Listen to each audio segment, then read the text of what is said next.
Hey guys, it's Kenny with UglyTent. One of the questions I get asked most frequently is where to start. Where to start with bushcraft, where to start with survival, where to start with just backpacking, hiking in general.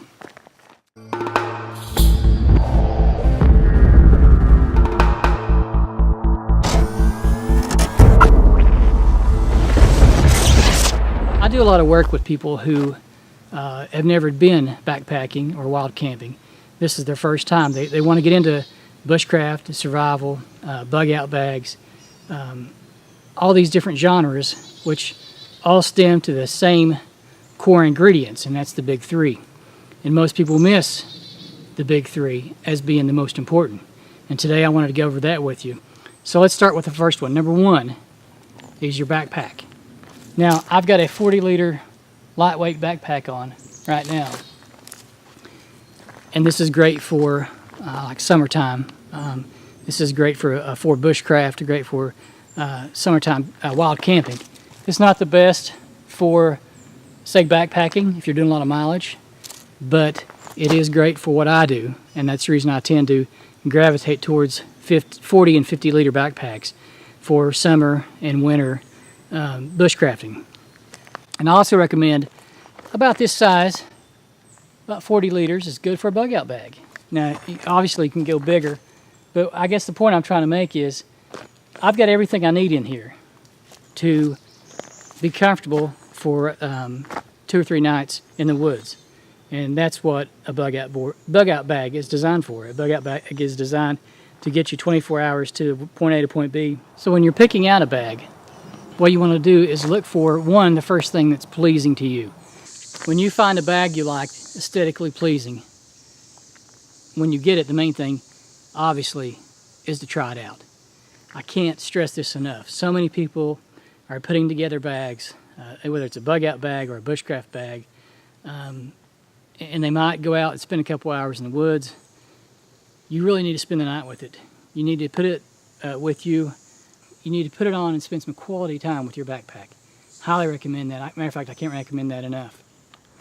Number two of your commonly missed survival items is your tent or your shelter, whether it's a tarp and bug net. Include the bug net in there during these hot summer days when the flies and mosquitoes are so bad. Do not forget your bug net. So tarp, shelter, it can be a poncho. You can use a poncho for your shelter. It's very minimal, very light, and you're using that item.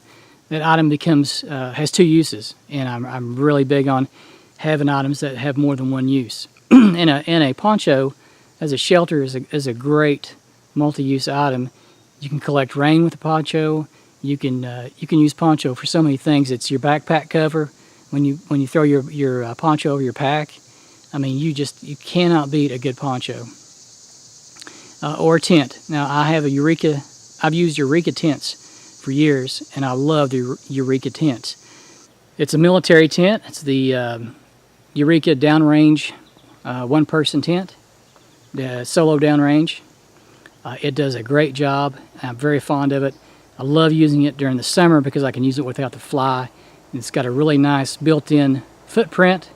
The inner tent is very durable. It's got a great airflow in it with the double doors that zip down. Very well ventilated. And in the rainy season, I can use the rain fly with it, still get the ventilation. It's not too hot, and I can still have great shelter and great bug protection from the flies, the ticks, the mosquitoes, and that's so important this time of year. Last but not least, on the big three of commonly missed survival is your sleep system or your sleeping bag. Often this is overlooked until the moment you're going out or until you need to use it, and then you've got a great big cold weather bag you're using in the middle of summer, and it's your instinct to take this. I need a sleeping bag, I'm going camping. And this is something I ran into so often. People are the first time going out camping, they think they have to bring a sleeping bag. Well, when it's 90 degrees outside, you just need maybe a top sheet. You need a bag liner. That's what I use. I have a Sea to Summit bag liner that I use as a sleeping bag. And this bag liner is the Thermalite by Sea to Summit. It's a Thermalite reactor. it is supposed to add 20 degrees to the inside of your sleeping bag. So if you use this bag liner with your cold weather bag, you're going to add 20 more degrees. And this is just a part of my sleep system. But in the summertime, this is all you need. And sometimes this is more than you need. Sometimes you don't even need this. The hottest I've ever been camping was 110 degrees, no, 108 degrees in Dahlonega, Georgia. I was at a survival camp called Medicine Bow in Dahlonega, Georgia, under the direction and tutelage of Mark Warren. Highly recommend it. Mark is a phenomenal teacher. Now, on the opposite end of the spectrum is your extreme cold weather. For me, cold weather, extreme cold, is 30 degrees Fahrenheit and down to about 0. I camped in 0 degrees Fahrenheit, which was really cold. It was, I'm not gonna lie, it was really cold, but we had a good time. You stayed busy. You know what they say about firewood, it warms you when you gather it, warms you when you cut it, and it warms you when you burn it. So really, you're so busy, you don't have time to be cold.